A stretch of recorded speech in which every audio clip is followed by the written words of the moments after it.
So America is making huge leaps and strides for the better, ladies and gentlemen. Um, Especially when it comes to Ukraine. Now we know the Ukraine war, it's been a farce from the start. We know that this was an entire proxy war in develop and coercion with the CIA, with people like Victoria Nuland, with USAID, um, to overthrow the Ukrainian government in 2014, to install this comedian slash dictator, now warlord, to take control over Ukraine and control a militia called the Azov Battalion, which are a bunch of neo Nazis and white supremacists, to decimate across Ukraine and to go and succeed into invading Russia. That was the whole purpose. The whole plan was to initialize this proxy war. In the words of Adam Schiff, they want to fight Russia over there so Russia wouldn't have to fight us over here. And they use Ukrainians as cannon fodder. It's been an ugly mess from the start. And now we're finally seeing progress in a peace deal. Ladies and gentlemen, this is big news. So Politico points out Trump and Putin stun Europe with a peace plan for Ukraine. U.S. President announced that talks with Russian leaders on ending the war will start immediately after his defense chief warns Ukraine's peace goals won't be met. And this was Trump's campaign promise from the start. He said, running in this election, running to the point that he got elected, that he wanted this war to stop. He didn't want people to be dying. He didn't want people to be dying on both fronts. He wanted to come to some sort of agreement. And considering his background of a businessman and known for negotiations, this is pretty remarkable. And he's committed to ending the Ukraine war, at least in prospect of this. So it was the moment Europeans and Ukrainians have been dreading for months, if not years. Mind you, this is Politico. They're deeply invested into the war machine. Yeah, it has finally came on a wintry afternoon as Kiev froze. The suddenness and scale of Donald Trump's peace plan still left Ukraine's allies in shock. The United States has effectively called on its support for Ukraine as it resists Russia's invasion, with Trump announcing immediate negotiations with Russian President Vladimir Putin and telling Ukrainian leader Volodymyr Zelensky to give up hope of taking back all the land Russia has seized. U.S. Defense Secretary Pete Hegseth was the first to divulge America's position at a meeting at NATO headquarters in Brussels. Hegseth told his counterparts gathered in the Belgian capital that Zelensky had no chance of achieving his goal of kicking Russian forces out of Crimea and the east of the country and returning Ukraine to its pre-2014 borders. Now, what's funny about it is 2014 was the exact year that the United States, the CIA, USAID, NATO, and other intelligence agencies coerced themselves to overthrow Ukraine. So, technically, we're the ones that are breaking up Ukraine. We're breaking up Ukraine. We're also in the hopes of breaking up Russia to sell off to BlackRock, to sell off to Vanguard, and it's been absolute catastrophe. And people are awakened to this. There are still some people that still think Ukraine has a chance. And those are the same brain-dead, drooling morons that turn on CNN aimlessly to watch it hours on end and just regurgitate their propaganda. Or MSNBC. They're all pretty much the same. But here is Pete Hegseth at the NATO summit announcing that the United States is out in kind of like a Dragon's Den Shark Tank speech here. Listen to this. The United States does not believe that NATO membership for Ukraine is a realistic outcome of a negotiated settlement. Instead, any security guarantee must be backed by capable European and non-European troops. So what he's stating there is he's telling Europe, the most allied nations within Ukraine, that, hey, if you want to continue on this war, you're doing it yourself. We're backing out. We're not going to pay for it. We've already sent a stupid amount of money for this war and a ridiculous amount of ammunition, a ridiculous amount of military support, foreign aid to this country. And it's not winnable. It's not winnable whatsoever. But you guys in Europe that want to keep pushing this, you're going to do it with your own forces. The United States is out. The United States is not dealing with this crap. That's what it sounds like to me. That's what it sounds like to me. As he's saying that European forces, non-NATO members, if you want Ukraine so badly to join this hideous force and indulge itself and self-sacrifice even more to this unwinnable war, you're doing it on your own terms. So let's hear some more of this. If these troops are deployed as peacekeepers to Ukraine at any point, they should be deployed as part of a non-NATO mission, and they should not be covered under Article 5. So what he's saying here is that if you're going to deploy troops into Ukraine, or if you're going to have any purpose of aiding Ukraine, assisting Ukraine, then you're going to do it through a non-NATO circumstance. You're not going to do it under the guise of this notorious organization in contempt with the military-industrial complex that provoked this war to begin with. That you're going to do some sort, if this is a peacekeeping mission, it has to be under non-NATO grounds.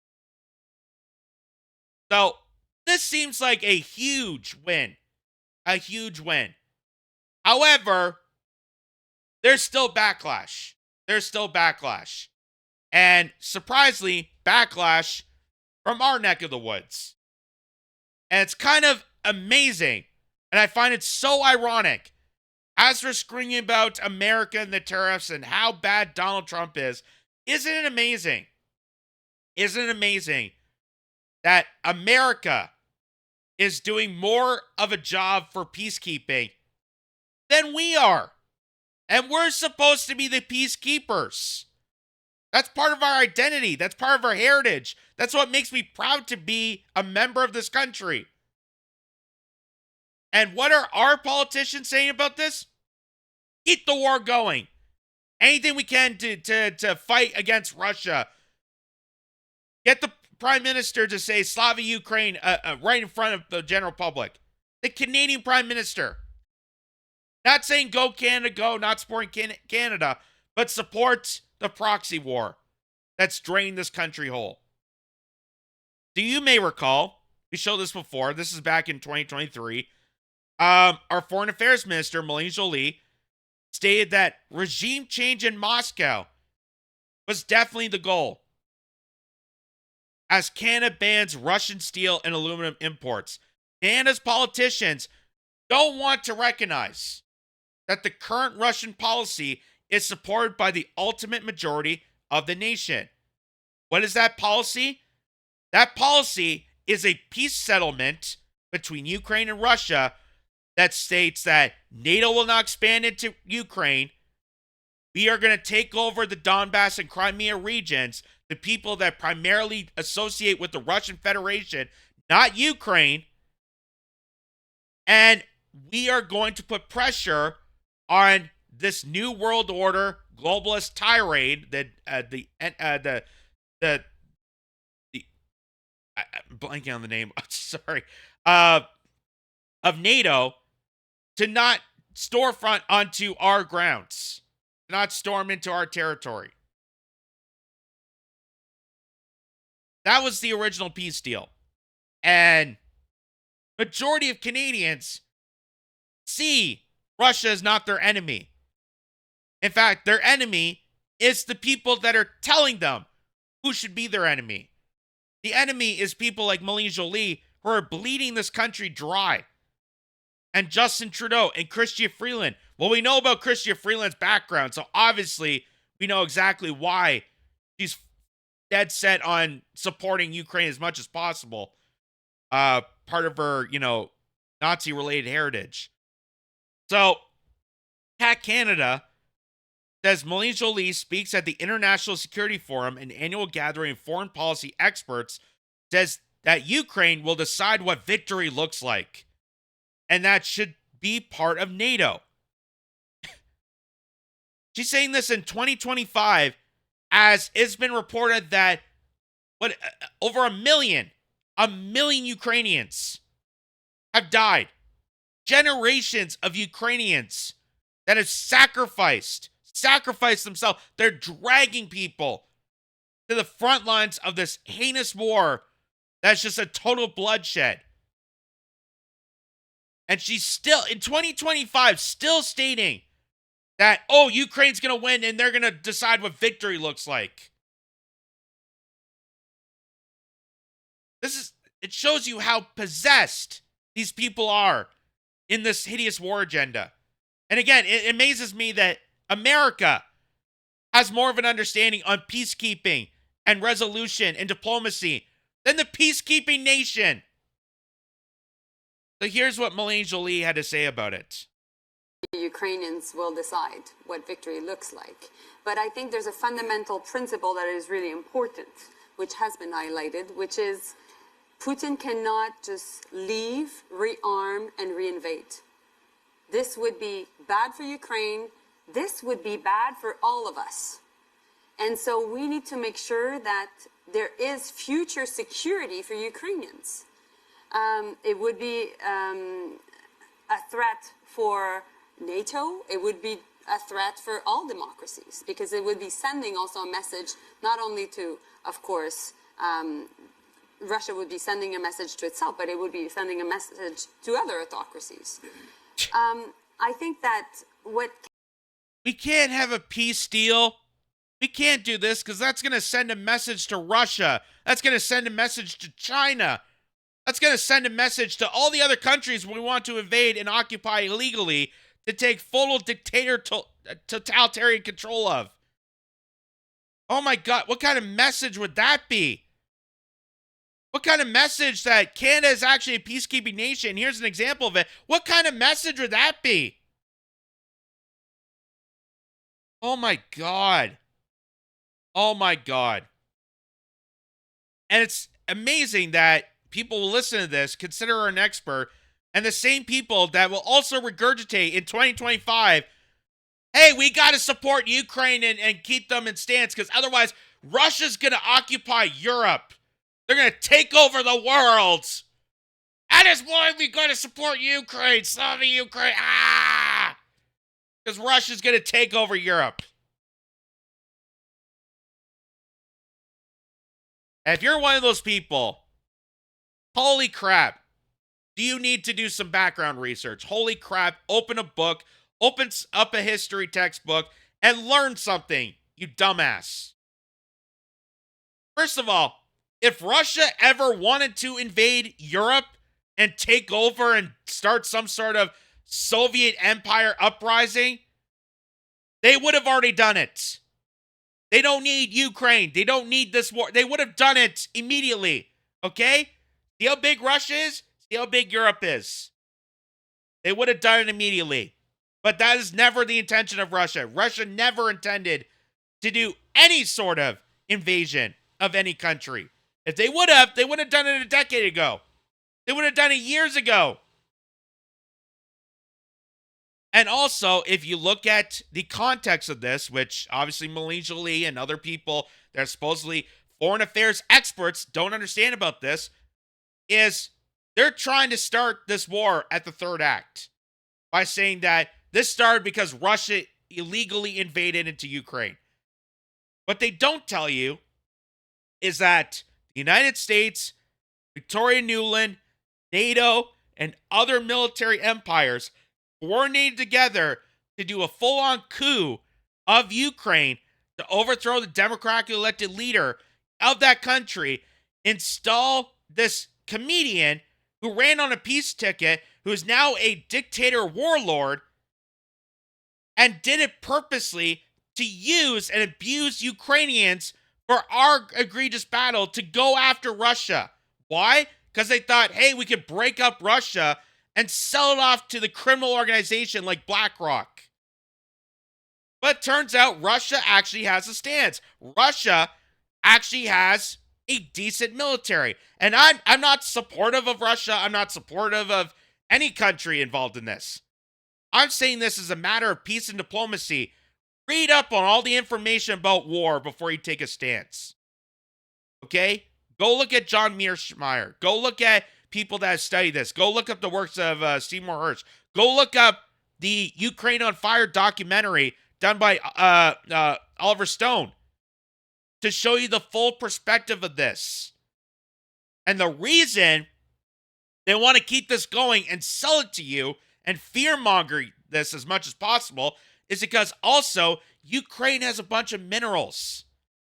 Ukraine has a huge amount of mineral wealth and natural resources. So this has nothing to do with people. This has nothing to do with safety, nothing to do with humanitarianism, just like every other war in my lifetime. Just like every other war for the past how many decades. It's all complete crap. And Mélanie Joly, the foreign affairs minister in the country of Canada, the peacekeeping nation, is selling you bullshit. He is a gaslighting bullshit smear artist, smear merchant, fearmonger. In the hopes that you continue to strive to support this outrageous war that shouldn't have happened in the first place. The fact that Donald Trump could pick up the phone and talk immediately to Russia about planning a peace deal shows you how manufactured this was. And shows you that people like Andy Blinken and Jake Sullivan and Joe Biden and Kamala Harris and Justin Trudeau and Chrystia Freeland and all these other scumbags betrayed their own countries to initialize a proxy war and sold you out to dry. Took all your tax dollars for a money laundering scheme that you're never going to get back. You're never going to get held accountable until we hold account our politicians that do this. To this day, in 2025, still do this. So here she is stating that because they were asking about if Russia will join back in the G7. If Russia's going to get a seat back at the table at the G7 because they were kicked out because of the illegal invasion. Again, if you look at the whole story of this, Russia didn't invade for the sake of invading. They were defending the Donbass region. They were defending people in the Donetsk. They were defending people in Crimea. So Mélanie Joly says, Canada's position on having Russia back in G7. No way this will happen. Joly says, sounding like a toddler. This is our foreign affairs expert. This is the person who's supposed to bring us national security. And she's sounding like a toddler. No way is Russia going to sit at our table. We're the cool kids. And isn't it hilarious that they picked a picture with her with black nail polish? It's soulful, right? It matches the color of her soul, you know, black-hearted. Here's Chrystia Freeland. Again, you know about her background. Obviously, this is without a question that she's not going to ever support ending this war. And she says that as long as I'm prime minister, there will be no invitation for Russia to join the G7 table in June this year. We will not turn a blind eye to war crimes and attacks on other countries' sovereignty. That's hilarious. Hilarious. First off, thinking that she's going to be prime minister. How adorable. How adorable that is.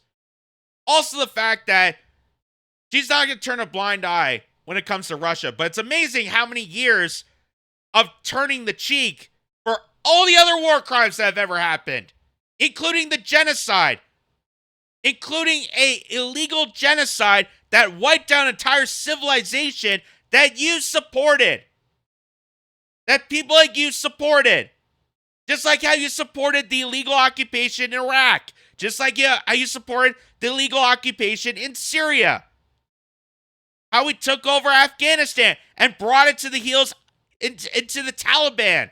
Again, 20 years of war. And that country is worse off than before we intervened. It's amazing what she would turn a blind eye for.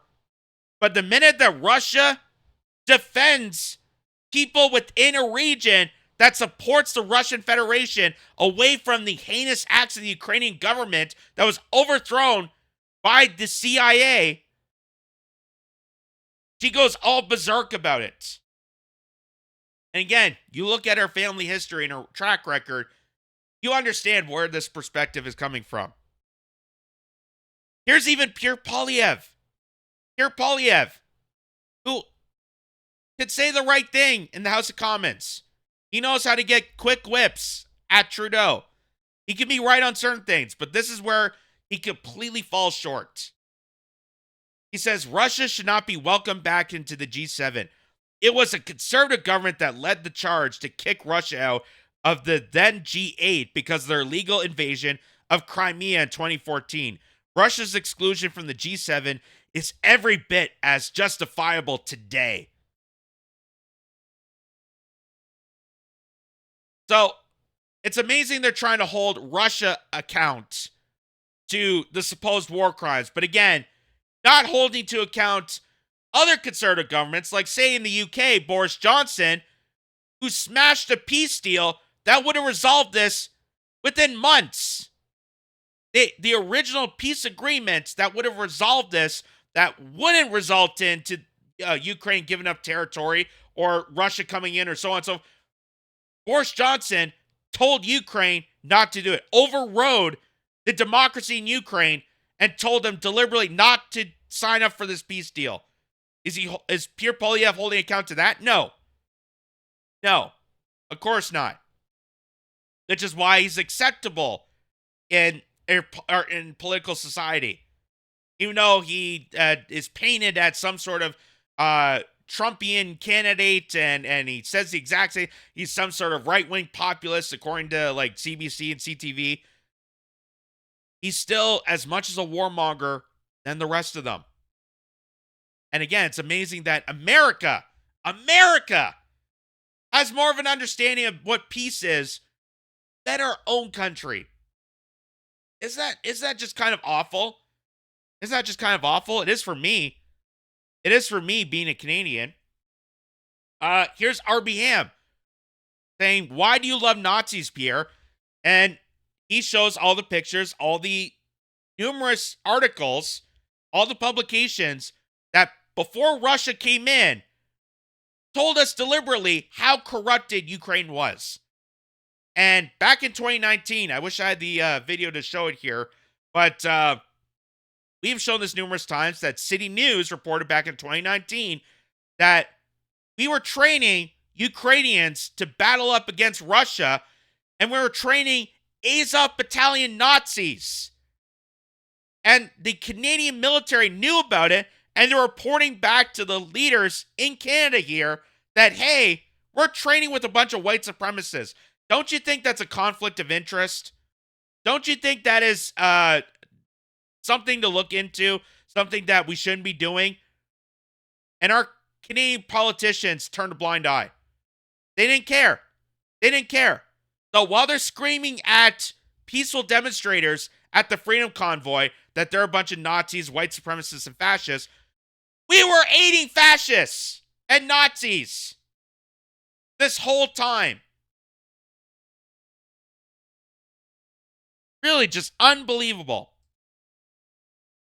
This is an article from the Rand Corporation, which is deeply involved with military contracts and the military-industrial complex. They're a notorious group, just like many other people that are expressive about keeping this war afloat.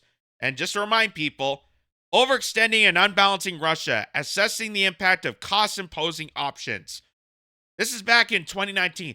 So they admit even before this war began that we need to develop a scheme, a plan, a decades-long charade of using Ukraine or using some sort of tyrannical force to try to overthrow Russia. That this has been in the works for how many years? Ever since the end of the Cold War, America, NATO, and all these military alliances wanted to overthrow Russia for the longest time. Russia just wanted to keep its sovereignty, keep its distance, focus on investment into their own country and not be in harm's way.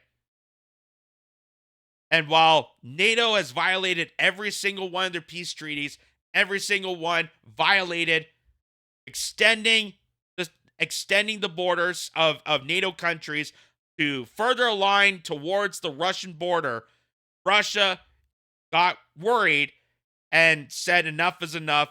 How dare you do this? And that's what happened.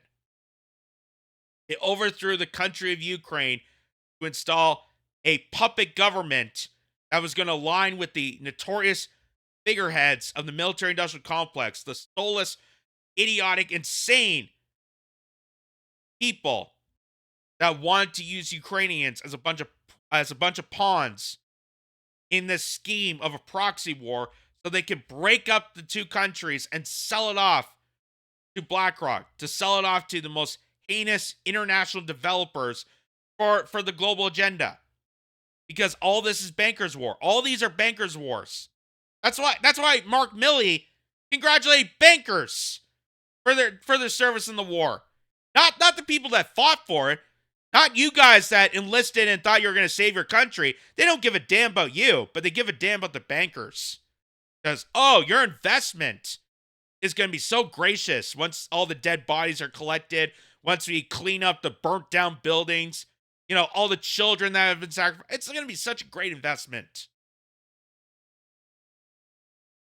So, here's this guy who is undoubtedly one of the neo-Nazis in Ukraine.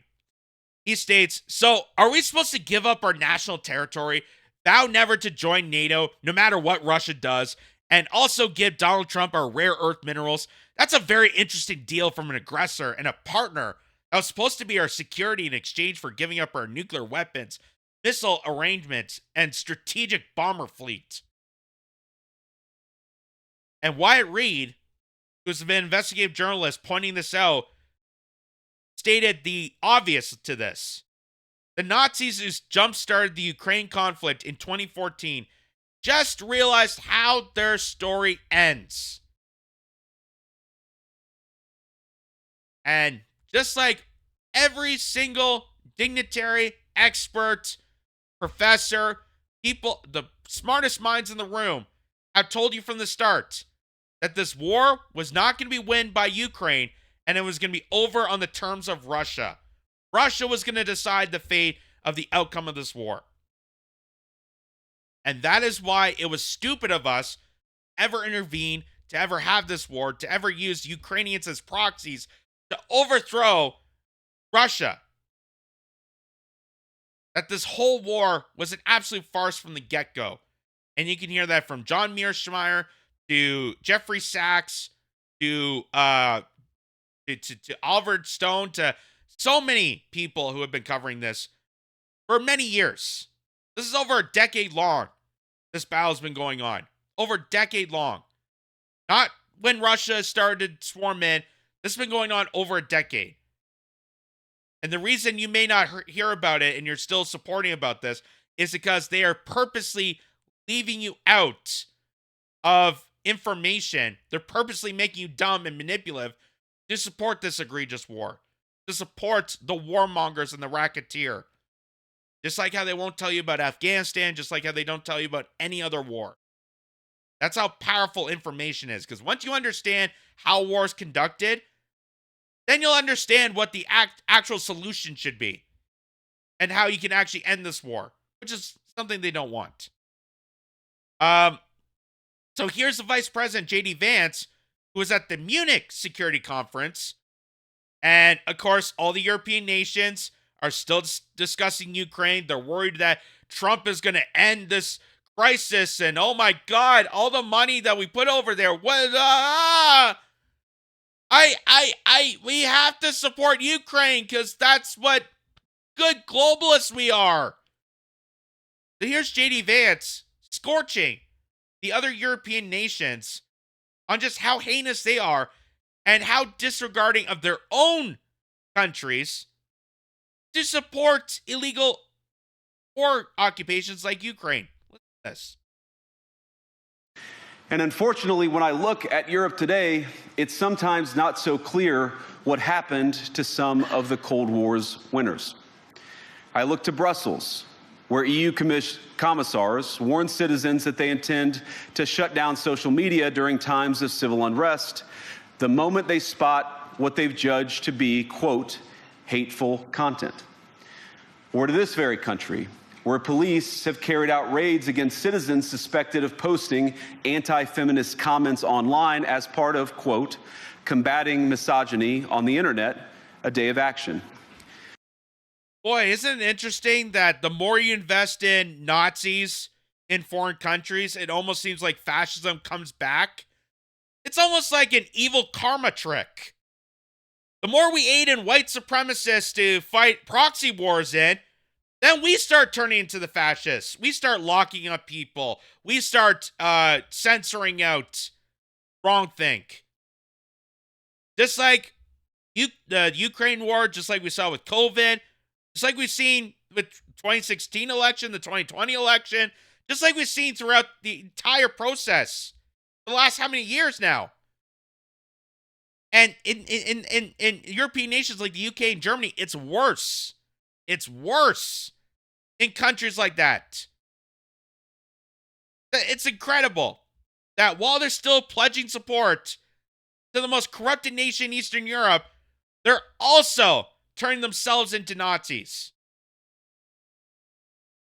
I look to Sweden, where 2 weeks ago the government convicted a Christian activist for participating in Koran burnings that resulted in his friend's murder.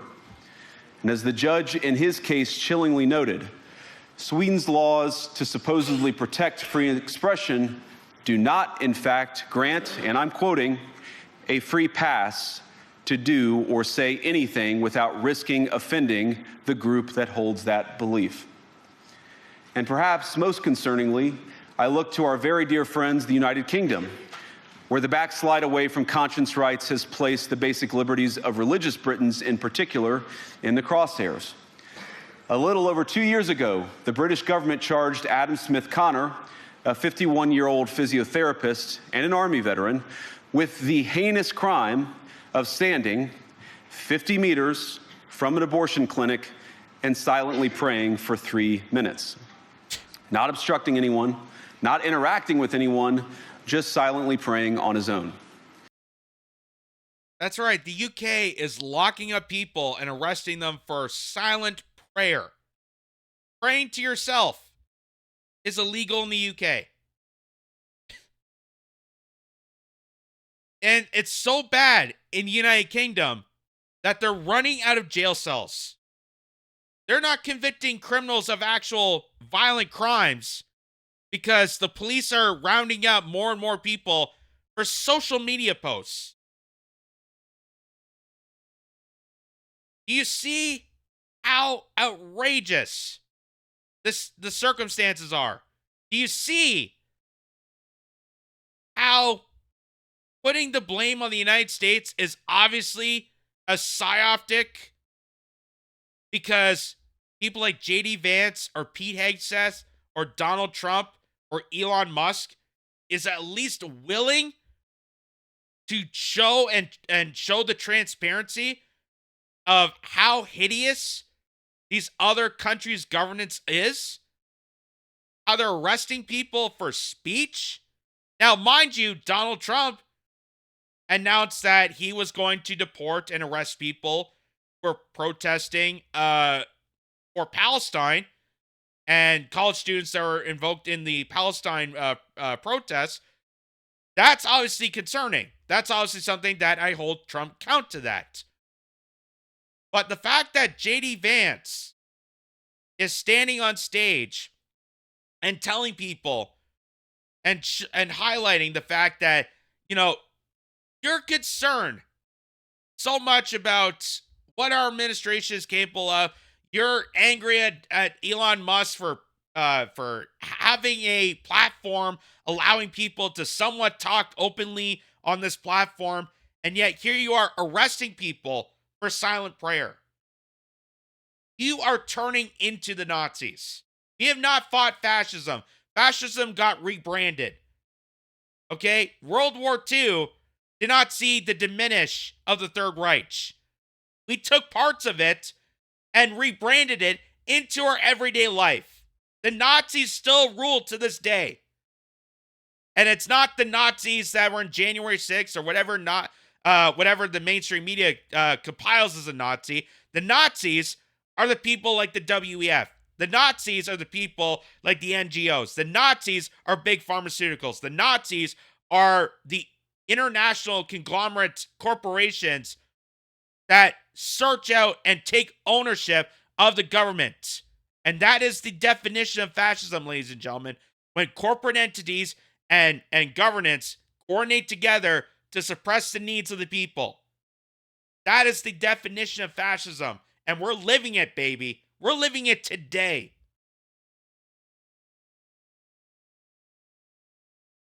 So, J.D. Vance, Pete Hegseth, called out the European nations, put them to shame, put them into, put the spotlight on them for an instance, on just how barbaric they're treating their own citizens while they're trying to scream and yell and do moral policing on how we need to still continue to support Ukraine.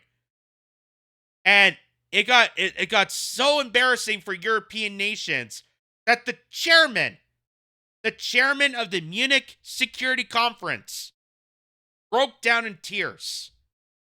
This is from Channel 4 News. The chairman broke down in tears after hearing what J.D. Vance and people like Pete Hegseth had to say about it. And this is honestly the most laughable part about this conference. I'm surprised it didn't get more media attention than it deserves. Watch. Let me conclude, and this becomes difficult.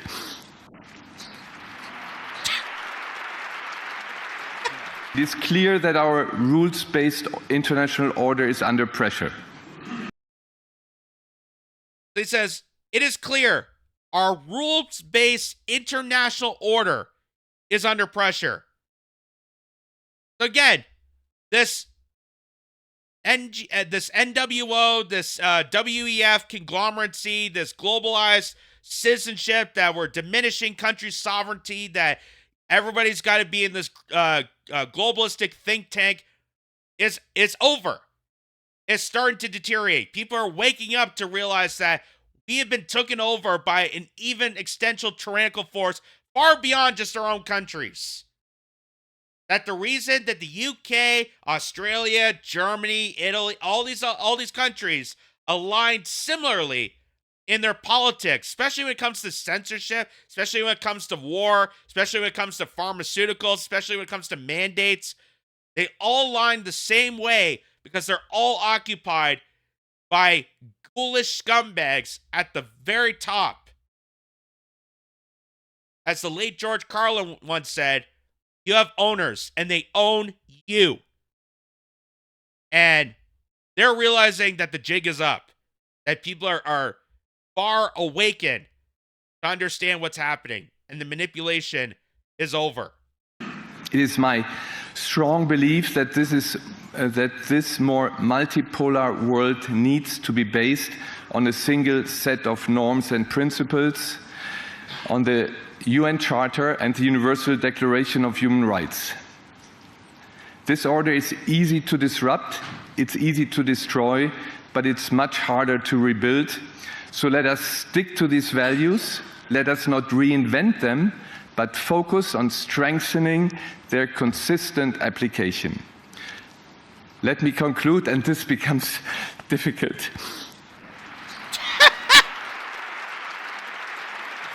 Oh my God.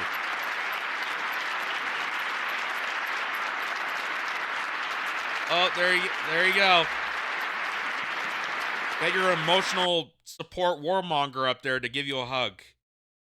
Just so difficult. I don't know what to say. It's just, let me conclude. I just want to do some more war crimes. I just want to take control, okay? I just want to bully and terrorize everybody else. Then someone like J.D. Vance had to go on stage and talk about how we're so awful. people do this to us. I didn't do anything wrong. Wow. What an embarrassing performance. Oh my God. Hey, maybe this guy should get some acting tips from Selena Gomez. No offense to Selena Gomez. She is I respect her as an actress and a person, and but obviously with that selfie crying about immigration, that was purely some sort of acting gimmick. That was not intended for its exact purposes. But similar coordinates, you could tell that was a fake cry. Let's watch this again. So let us stick to these values. Let us not reinvent them, but focus on strengthening their consistent application. Let me conclude, and this becomes difficult. It gets so difficult.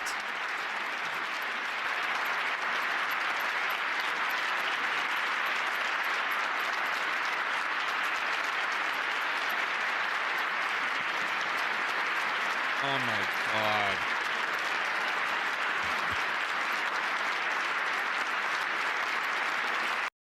And this is a room full of soulless, empty, no empathy, no obligation to serve anyone but themselves.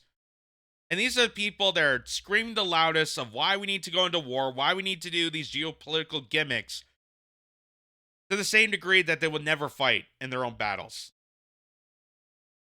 Because they know that no one in that room is actually going to be in a war.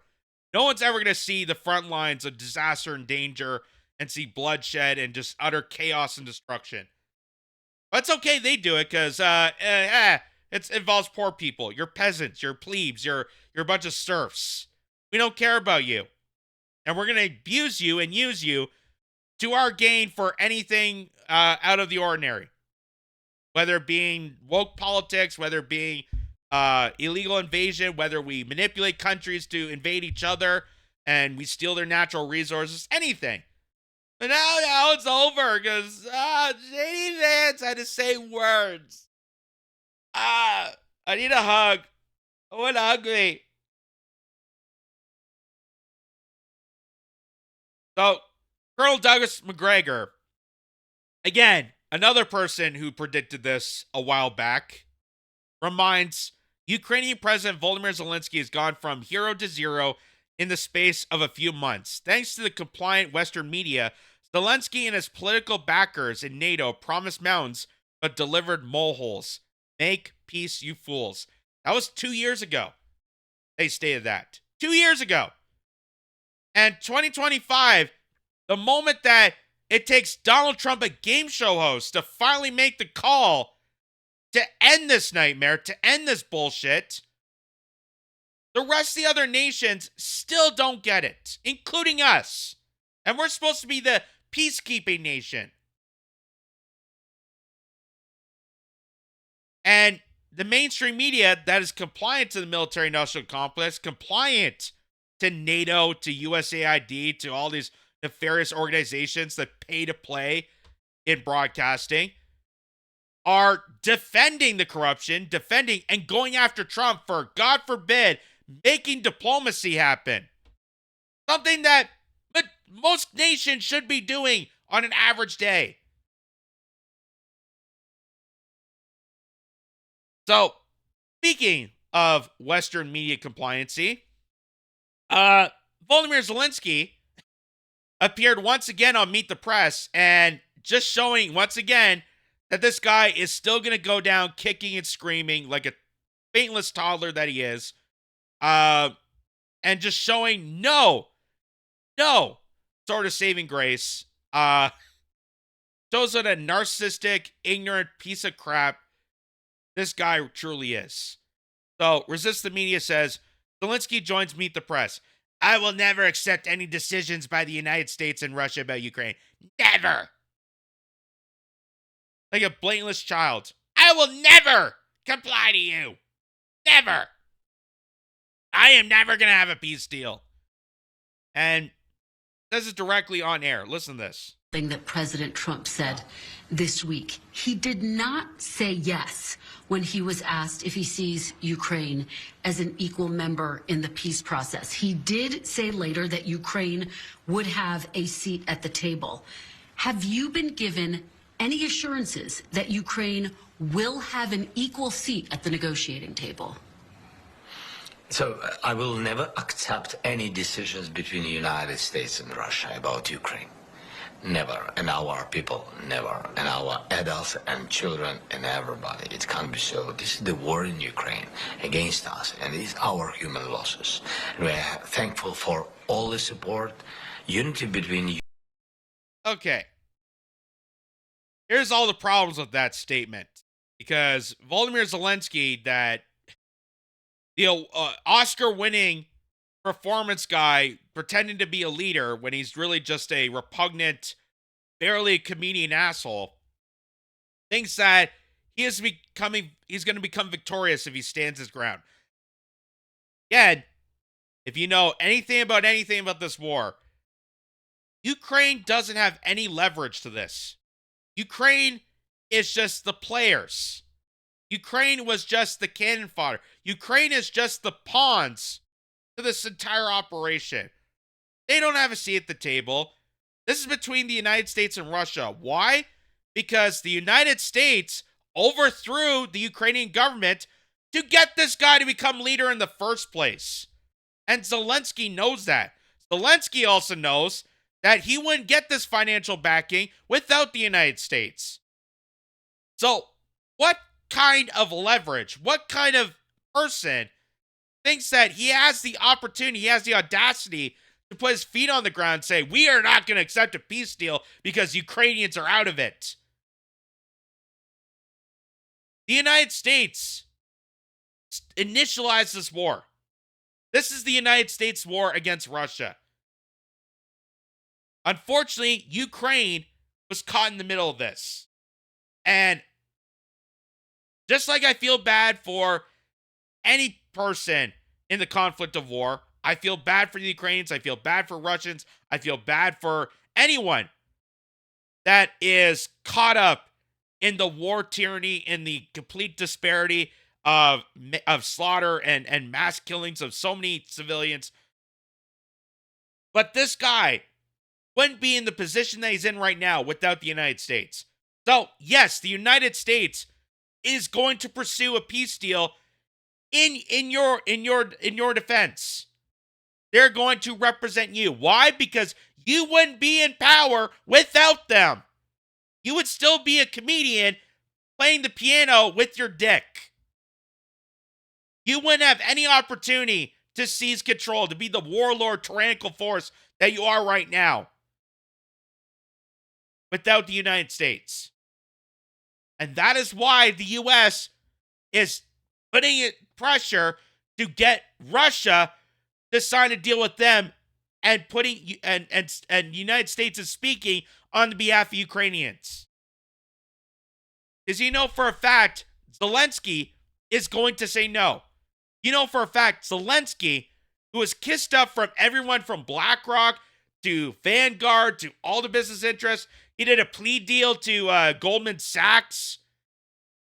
You know he's not going to back out of this war. You know for a fact that there's not going to be a peace deal if Zelensky gets a seat at the table. That is why they're being left out. Not because of arrogance. It's because they know that Zelensky is out of the picture. He has no leverage. He has no credibility to accomplishing diplomacy. And since the United States initialized this war from the start and has planned this out from the get-go and got this guy to the position that he's in right now, obviously the United States is going to have diplomacy talks with Russia on the levels of Ukraine. They are the ones going to represent Ukraine because they were the ones that pursued this war, that provoked Ukrainians, and they're the ones that have to fix it. Not this guy. Because this guy had every opportunity and he failed to do so. Because he's not a true leader. He has no leadership qualifications whatsoever.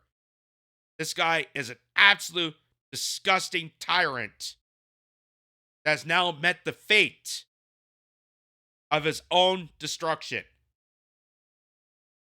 And he's still pleading to other nations. He's still pleading to other nations that, oh, well, the United States is being traitorous to us, so all these other nations have to kiss up even more to us. To a war that was never going to be won in the first place. They knew it was a losing streak. They knew from the start. And now here we are in 2025, finally getting some headway in a negotiation, a peace settlement.